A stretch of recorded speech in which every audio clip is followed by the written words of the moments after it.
Assalamualaikum. So welcome to our channel Study Hub. Today's our topic is question number 4 of exercise 20.4 which is related to your book Mathematics of class 10. Question number 4 basically the last question of our exercise 20.4. Okay तो ये जो है last question होगा हमारा इस exercise का, लेकिन जो है सबसे आसान क्वेश्चन होगा। मैं कहता हूँ 7 या 6 मिनट भी इसके लिए बहुत है, 6 या 7 मिनट इसके लिए बहुत है।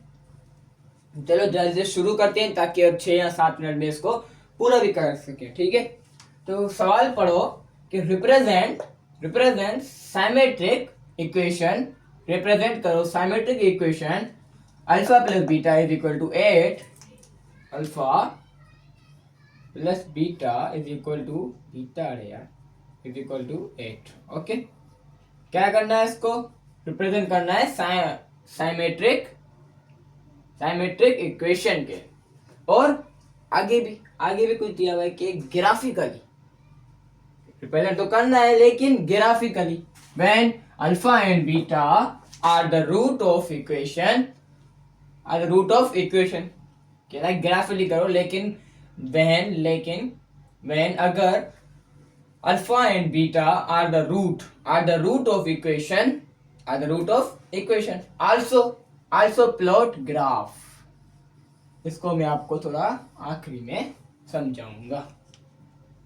ओके, चलो भाई शुरू करते हैं अब इसको।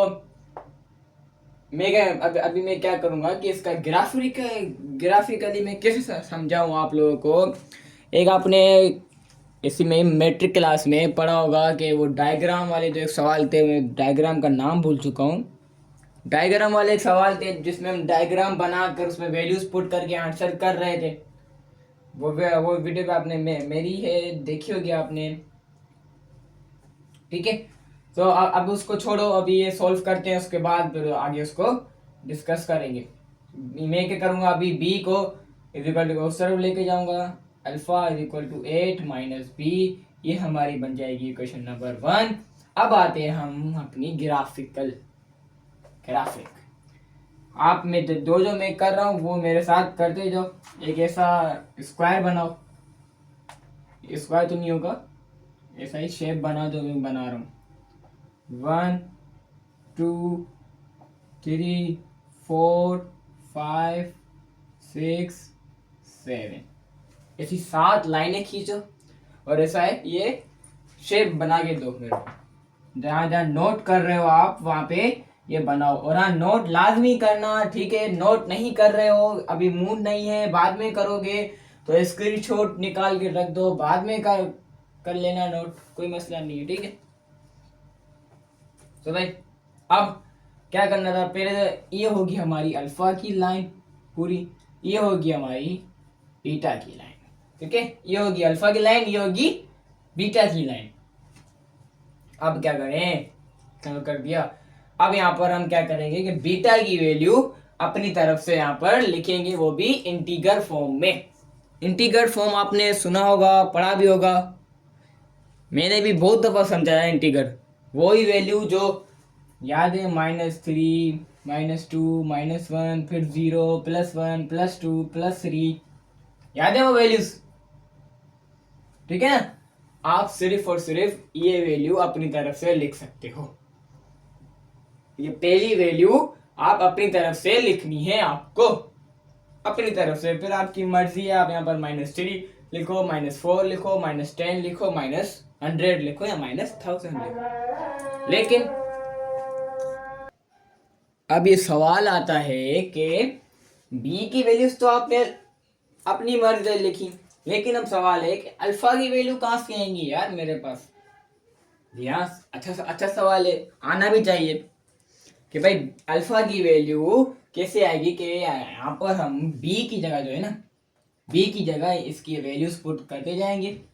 जब हम बीटा की जगह पर -3 रखेंगे तो इसके ऊपर वाली वैल्यू फाइंड होगी। जब हम बीटा को हटाकर -2 रखेंगे तो इसके ऊपर वाली वैल्यू फाइंड होगी।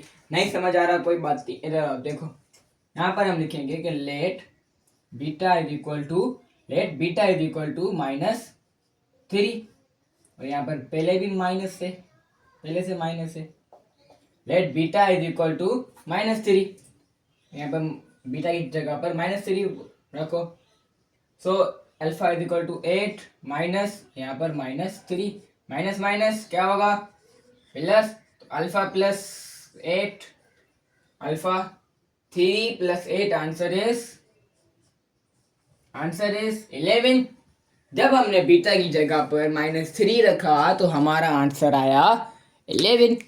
नजर नहीं आ रहा होगा, ठीक है। जब हमने बीटा को हटाकर -3 रखा तो हमारी आंसर आया 11। तो ये यहाँ पर हम रखेंगे भाई ये 11, ओके। अब हम क्या करेंगे कि बीटा की जगह पर -3 तो रखा, वो -2 रखेंगे। क्या रखेंगे, -2। Let beta is equal to -2। So भाई alpha is equal to 8 minus -2, alpha is equal to 8 minus plus 8 + 2, answer is 10। जब हमने बीटा की जगह पर -2 रखा तो आंसर क्या आया, 10। मेरे ख्याल में ये कम होते जा रहे हैं ना, कम होते जा रहे हैं। तो चलो फिर भी एक दो और सोल्व करते हैं, फिर देखते हैं। Let beta is equal to -1, नजर नहीं आ रहा होगा, देख लो यहाँ पर। अब alpha is equal to 8 minus -1, minus हो गया +1, अल्फा 8 + 1, आंसर इज 9। हाँ भाई मैंने सही बोला था, ये कम होते जा रहे हैं, लेकिन फिर भी करेंगे, शायद बीच में कोई अलग वैल्यू आ जाए कि अब 0 करेंगे। अब let beta is equal to 0, तो alpha is equal to 8 -0, answer is 8। Alpha is equal to सिर्फ 8। अब यहाँ पर 1 रखेंगे। Let beta is equal to 1, तो भाई alpha is equal to 8 minus, और यहाँ पर 1, 8 - 1, आंसर इज 7। जब हमने बीटा की जगह पर 1 रखा तो आंसर आया 7। जब हम बीटा की जगह पर 2 रखेंगे तो देखते हैं आंसर क्या आता है। फिर जगह नहीं है थोड़ी बहुत, ठीक है। एरेस करूं। सो 3 2 1 एरेस हो गया ना एरेस। अब हम let beta is equal to 2, beta को मान लो 2, तो x इज इक्वल टू 8 - 2, यानी अल्फा 8 में से 2 का आंसर इज 6। जब हमने बीटा की जगह पर 2 रखा तो आंसर आया 6। अब हम कहते हैं कि भाई लेट बीटा को सपोज करो किसके बराबर, 3 के बराबर,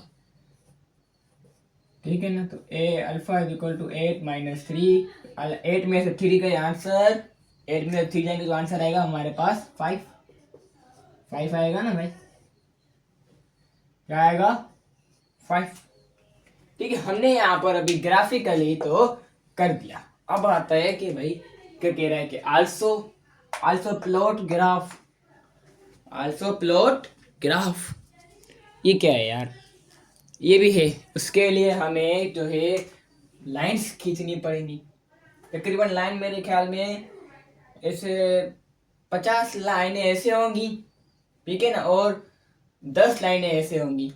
फिर उसमें जाके वो सोल्व होगा, और इतनी छोटी छोटी सी लाइनें होंगी, बॉक्स होंगे ना उसके, वो इतने होंगे, आप समझे, इतना तो हो स्पेस होगा।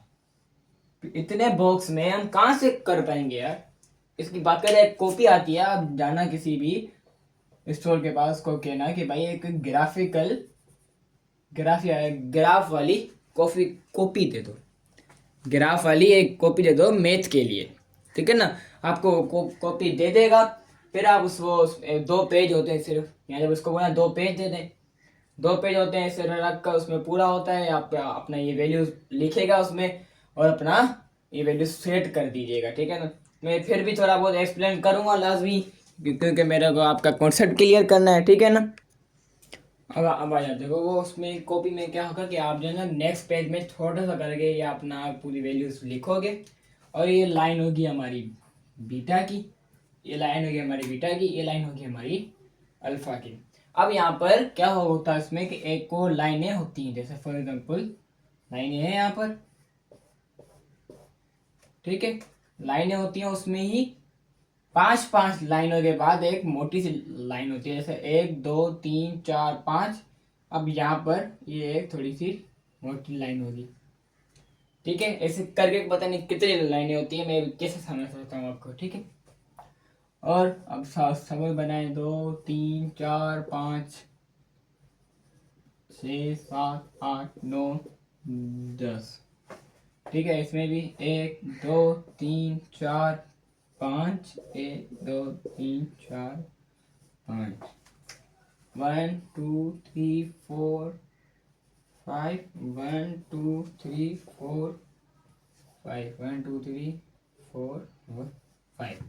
अब यहाँ पर हम जो ये अल्फा वाली हमारी लाइन है उसमें हम क्या करेंगे, अपने अल्फा की वैल्यूज रखेंगे। जैसे यहाँ पर पहली वैल्यू हमारी 11, ओके।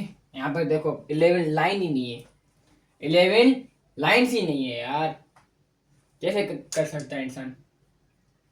फिर मैंने समझा दिया, वैल्यूज पुट करके दिखा भी रहा हूँ आप लोगों को, वैसे वैल्यूज पुट कर देना। ये पूरी लाइन अल्फा की हो गई, सॉरी 11, यहाँ पर आ जाएगा अपना 9, फिर यहाँ पर नहीं, यहाँ पर आएगा 9, यहाँ पर आएगा 8, यहाँ पर 7, यहाँ पर 6, यहाँ पर 5, पूरी वैल्यूज आई हमारी।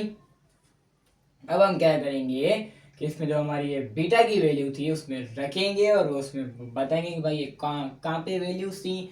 बहुत बड़ा चक्कर है, ये कॉपी चाहिए मुझे बनाने के लिए, यहाँ तो फिर पूरा बोर्ड में भर दूंगा लाइनें खींच खींच के, फिर भी इतना पूरा नहीं हो पाएगा ये बोर्ड, ठीक है ना। मैं कोशिश करूंगा पूरी कॉपी लाऊंगा, फिर आपको उसमें कैमरा में लाजमी समझाऊंगा, ठीक है ना। प्ले लिस्ट भी बनाऊंगा, उसमें ऐड कर दूंगा, अगर टाइम नहीं मिला तो फिर बस समझ आए। ये सवाल इतना इम्पोर्टेंट नहीं था, ये शायद ज़्यादातर बोर्ड में भी नहीं आता ये सवाल, ठीक है। सो अल्लाह हाफिज़। अपनी ये वीडियो लाजमी अपने दोस्तों में शेयर करना ताकि वो भी इसका फ़ायदा उठा सकें, इसमें से तालीम हासिल कर सकें, ये मैथ समझ सकें, ठीक है। जैसे आप समझ रहे हैं आप भी वो भी समझें। अल्लाह हाफिज़, मिलते हैं अपनी नेक्स्ट वीडियो में। अब नेक्स्ट वीडियो में हम जो है 20.5 के बारे में एक्सप्लेन करेंगे और 20.5 पढ़ेंगे। So thanks for watching.